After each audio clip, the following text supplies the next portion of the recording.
Welcome to this week's edition of the Pete Mezzetti Show. I'm your host, Pete Mezzetti. My guest this evening is Eric Hammerling, who's the Executive Director of the Connecticut Forest and Park Association. Eric, welcome, my friend. How are you? I'm doing great. How are you doing? I'm good. Nice to see you again. Yes, actually you as well. in person. I know. It's so nice to be like in the same room, not just on a Zoom call. I know. Usually we're on a screen together doing this, but this is actually the first time you and I have seen each other in a couple months. Yeah, it's a pleasure. Good. Well, gosh, I mean, there are so many things going on in the world. Where to even begin? Yeah, I know. But I've got to say, it's been a really interesting year with, obviously all the COVID stuff, which has affected everything. Absolutely. But interestingly enough, the outdoors never closed. Like all of those indoor places that closed, throughout Connecticut and elsewhere. So in some ways, we're busier than ever trying to keep, trails and forests and parks open for people to really enjoy.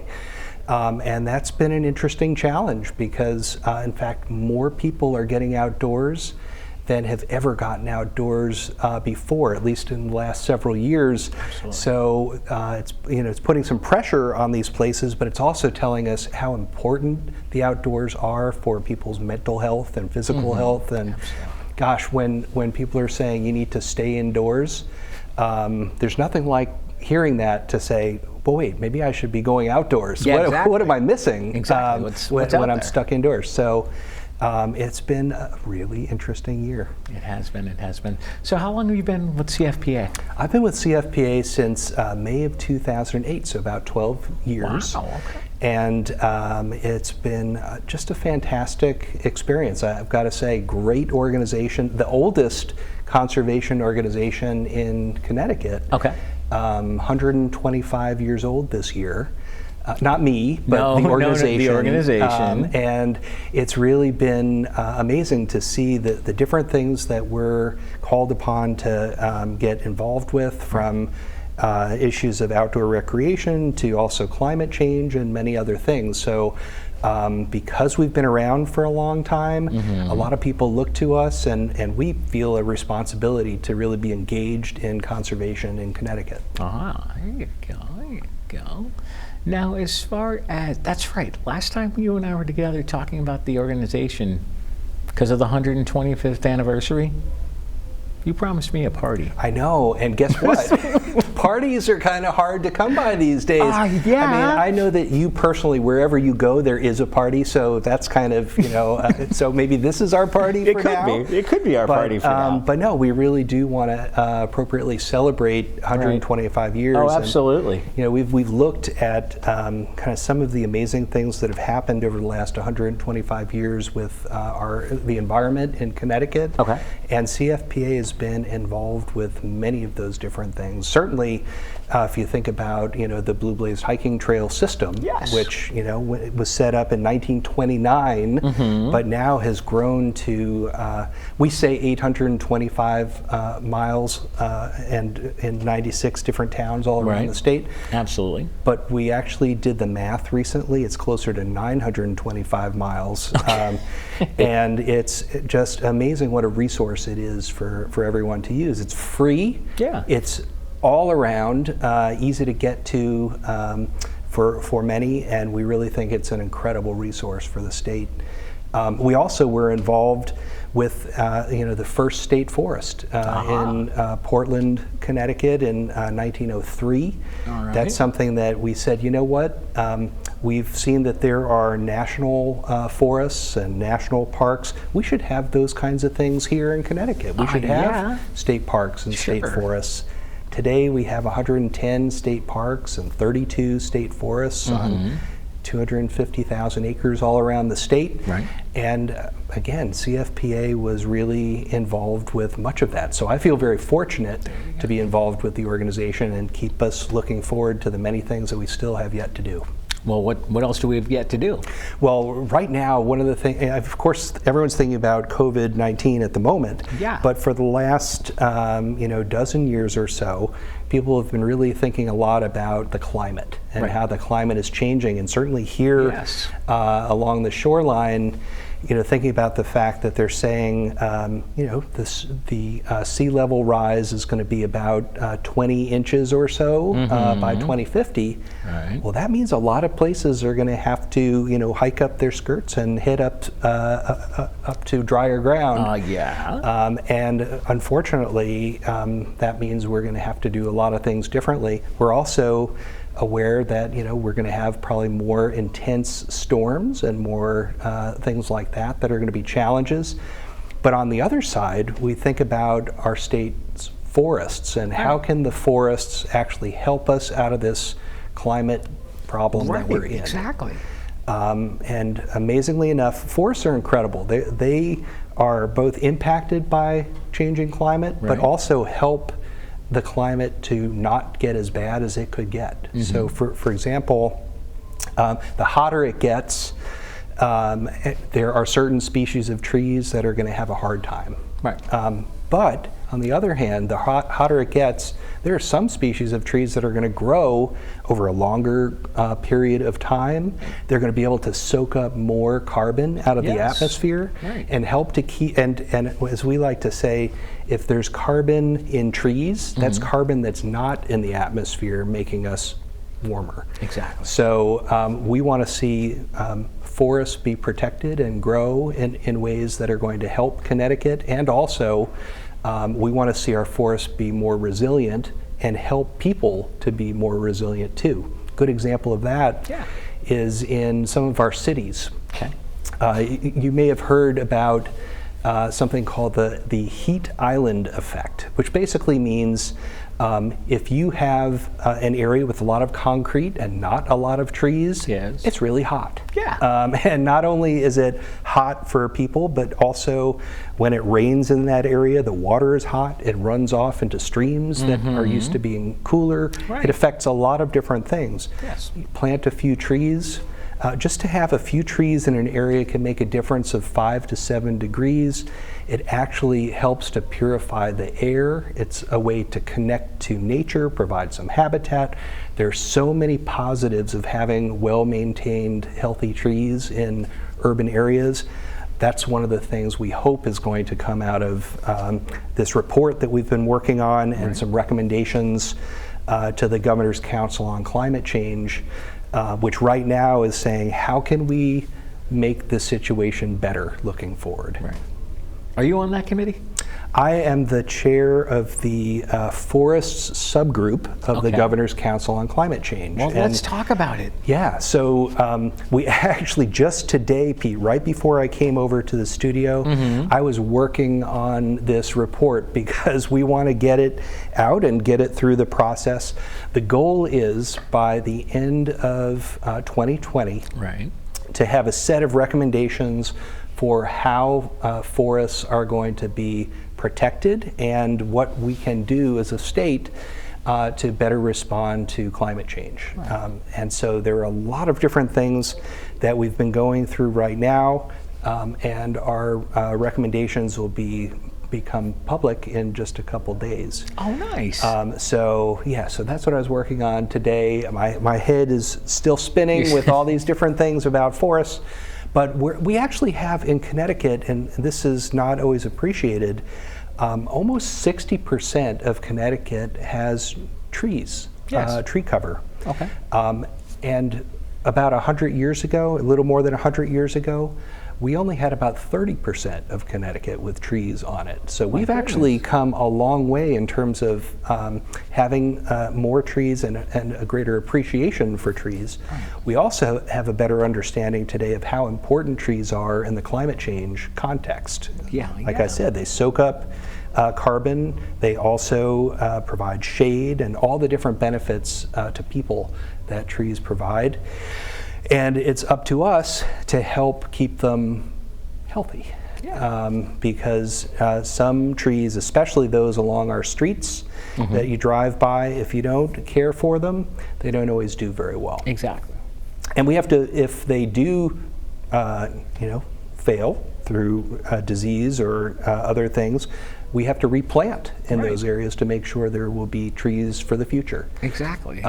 There's a saying that a wise person said one day, which is thinking about planting trees.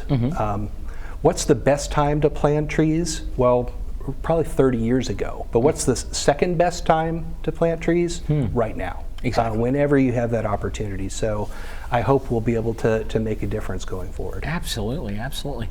So basically, with the forests and the parks, how have they been doing since the COVID, and what's going on? Yeah, well, it's a great question because, again, you wonder whether everyone is staying indoors because of COVID, right? There's a lot of, stay in place, and we want people to be safe and wear masks and do social distancing and all those things. Yeah. But one of the things that fortunately has never closed in Connecticut is our forests and parks and trails. Right. Now, I say never closed. Sometimes they close when it gets really busy and the parking lot fills up, and they close on that day. But that doesn't mean they're closed for the season. That just means you should find some other place to go at that time. And I know that you've gone to places that have been recently closed. There have been more resources for people who go to a park that's closed that they can now look into to try to find out what are some other things that I could do today. Right. For example, if folks are into Twitter, there's CT Trails Less Traveled is a way that you can find out more information about. That's a hashtag where they have a lot of information about places that are not filled up, and you can go. The state also has a new website that has information about swimming areas that might be open in municipalities and elsewhere when the state parks or forests or beaches close. Right. So there are a lot of options, and I would encourage people, if they're thinking about going to a state park or forest and want to make sure that it's not going to be closed, is to keep a few things in mind. Number one, go early. Number two, if you go on a Saturday or Sunday afternoon after 1 o'clock, you're probably not getting in. And they actually did an interesting study on how many people are going to parks and when, and how many people are going to trails and when. And they found that well over 50% of the visitation happens between 1 and 4 o'clock on the weekends.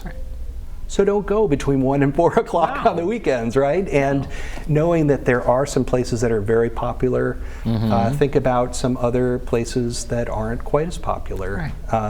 We have 110 state parks, but there are only about 21 of them, I believe. I think that's the latest figure, that close with some regularity because of being full up parking-wise. What does that mean? That means there are 90 other parks around that people can start to explore. So we would encourage that to happen. Absolutely, absolutely. And like you said earlier, you actually had a meeting with the DEP commissioner today. Yeah, well, Katie Dykes, the commissioner of DEEP, is really a big fan of the outdoors. Excellent. DEEP is an incredible agency because they're the Department of Energy and Environmental Protection. So they have a lot of energy related issues, and that's climate related. They also have outdoor recreation and parks and forests and wildlife management areas that they're responsible for. And they also do a lot of regulation of environmental laws. So they're a critically important agency. She has a very difficult job because they try to weigh these different things, and of course never have enough resources to be at full strength. So they have to try to cobble things together and figure out how to do things. We're very fortunate that there is a program like the Passport to the Parks, which helps to raise some money for maintaining parks, and we all pay for that if we drive a vehicle. But that also makes it so that if we drive to a park that in the past used to charge admission, there's no fee at the gate for any Connecticut resident anymore. So These places are open, but they need resources to be maintained. Absolutely. Wow. You guys are a very busy organization.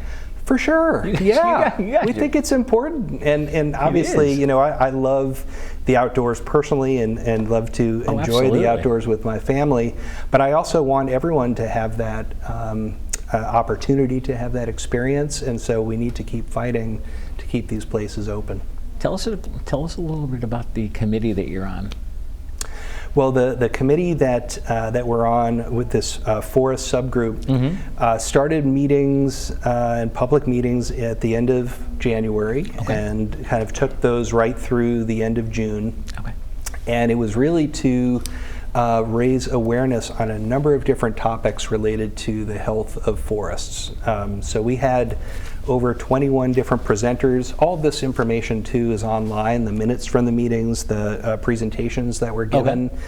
And it was really incredible in terms of the expertise that people brought on various forest-related issues and some of the recommendations that we now have in the report that's going to be going out to the full Governor's Council and to other working groups within the Council. As the chair, my role was to try to set up the meetings and who was going to be presenting, and also kind of mediate. Because every now and then, on issues around forests, people look at things slightly different ways. I'll give you. You don't say. I'll give you an example. Please do. So, you know, some people think that the healthiest forest is one that is just left alone. You know, let it be. Forests have been growing for millions of years. Just let it be, and that'll be a healthy forest. Others believe that the healthiest forest is one that is managed in some way, shape, or form, and is managed to meet multiple objectives. Well, we had a group of people who may look at healthy forests in different ways that we wanted to make sure worked together to come up with recommendations on how to keep forests healthy for everyone. Right. And of course, what we were aware of is, you know, knowing that there are many different ways to keep a forest healthy and to encourage forests to be better at taking up carbon, taking it out of the atmosphere. We had to kind of bridge some gaps and have people work together in ways that maybe they hadn't at times in the past. But I think we all feel the urgency of climate change and the fact that we have to do some things now, which really, I think, forced us to work together, right. And come to some positions that I think are really important for the future. Absolutely. So I'm excited about the work that we've been doing, and absolutely. Again, we want to carry it forward. Absolutely. And last time you and I were together, we talked about the virtual trails days that you guys had coming up. How'd it go? Yeah, it went great. Good. And you know, the good news, Pete, is that it's still happening. There you go. And in a normal year, Trails Day is that first weekend in June. And Yes. in a normal year, we'd have 250 events happening all around the state. We'd have 6,000 plus people coming out to do various things on that one weekend, and the energy around that one weekend is really great. But this year, because of COVID, Right. we couldn't, in good faith, say that we wanted there to be hosted events with a lot of people coming together at the same time in the same place. No. Even if we told people to, keep socially distant, 6 feet. it would with the 6 feet. It would have been tough to do with large groups. So absolutely. So we made it a virtual Trails Day, which means that we now have information on all the different places where people can go on our website, Absolutely. ctwoodlands.org, and we also have this year, for the first time, we made videos of a lot of the different events. We asked the event leader to make a little video, short video, under a minute, talking about the cool things that you'll see when you go out to this place and the way to explore it. but it's to explore it on your own. We call it, a do-it-yourself Trails Day, because we're kind of laying out all the different things that folks can do, but we don't want them to go in a big group. Right. Take yourself, your family, close knit group, go out and explore. The advantage of doing it this way is that it's not all in one weekend. Right. People can go whenever they want. So we would definitely encourage people to see all the different places that they can go on the Trails Day information that's on our website, and use it as a way to explore. What other information can people find on the website? Oh, a lot of information about, so we have properties that we own. We're actually a statewide land trust. Really? So we have about 2,000 acres of properties that we either own and manage, or hold easements on to protect their values forever. We have educational programs that we're doing throughout the year, and one of the things that, again, because we couldn't pull together groups to have events, right. That was kind of exciting, is we did an online tree school, which basically provided lessons and activities for people to do in their backyard with or a tree nearby, to kind of be outdoors, learn about things, and do something exciting and invigorating. We had great participation. The kind of program that in a normal year we might have, 30, 50, 100 participants. We had over 1,000 families participating in tree school. Really? And we learned some really cool, some of them made their own video. I mean, it was just a really fun event. So we're finding that even with the limitations of COVID, we're getting creative in ways that we get out the word through our website, through social media.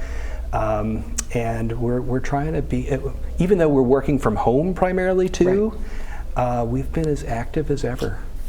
I was going to say, is the office open, or probably not? We have an office manager who goes in every day to take care of the mail and keep the building in good shape. Gotcha. But other than Terry, who is a saint, most of us are working remotely. Right. So the good news is there too, and I don't know, I feel like I always try to find the good news in things. Absolutely. But the good news there is about 10 years ago, we made the decision as an organization, as a conservation group, that we wanted to reduce our carbon footprint, which meant we would not be driving to the office every day. Yeah. Because we did that 10 years ago, when COVID came along and we had to work remotely, we had all the systems in place to be able to do it. Exactly. Nothing it's changed. Been working really well. And so far, and I'll knock all the things that I can knock. Exactly. Everyone has been healthy. Good.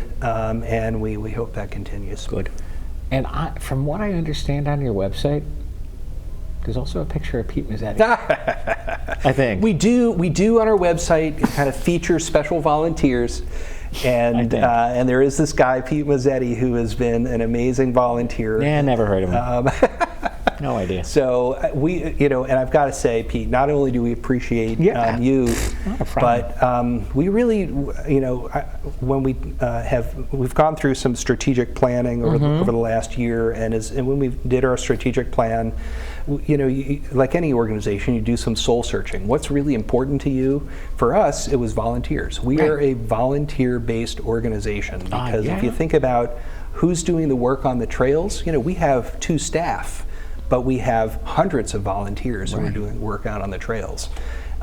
We have 1 staff person responsible for 2,000 acres of properties. Lindsay Sir. Okay. She can only do what she needs to do with monitoring and taking care of places with lots of volunteers. So without Pete Mezzetti and volunteers like him, this crazy, amazing person, we just can't do the things that we need to do. Oh, we love helping you guys out, and like I said, I had things up my sleeve for this year, but unfortunately because of COVID, they got pushed off. But hopefully next year. Yeah, it's something to look forward to. Hopefully next year. So what else is going on with CFPA so far? Well, we're trying to plan ahead, because there are lots of things that right now are either on hold or we've had to kind of push off into the future. So, for example, normally during this time of year, we would be doing lots of work parties, working on trails, building bridges, taking care of the places where people love to walk. Because of COVID, we have not been doing group activities like that. But we certainly have a long list of things that need to happen to make sure those trails are open and safe going forward. So we've been doing a lot of planning to make sure that as soon as things do start opening up and we can start organizing again, we'll have our list together of what needs to happen on the trails. Similar fashion, we're also thinking ahead to when the General Assembly starts meeting again. Oh, yeah, that's right. Minor because, detail. March 12th or thereabouts, they shut down for the year. It's an election year, so it's a very odd situation to not have the General Assembly doing its thing. But once they do reopen, we want to make sure we're ready with our annual conservation agenda and priorities to try to get some good things done. Do you think they're going back into session? I hear different things all the time, as I'm sure you do as well. Oh, yeah. The latest was that we've heard that there may be some sort of special session in either July or maybe August, date changes. We don't know. And that it might be focused primarily on budget-related items, or maybe other things as well. So, nothing definitive, but, so that's why you have to be ready. Cool. Eric Hammerling from CFPA, thanks for some time, and we'll see you soon. I look forward to that. You got it. On behalf of Eric Hammerling, I'm Pete Mezzetti. Thanks, good night, and we'll see you next time.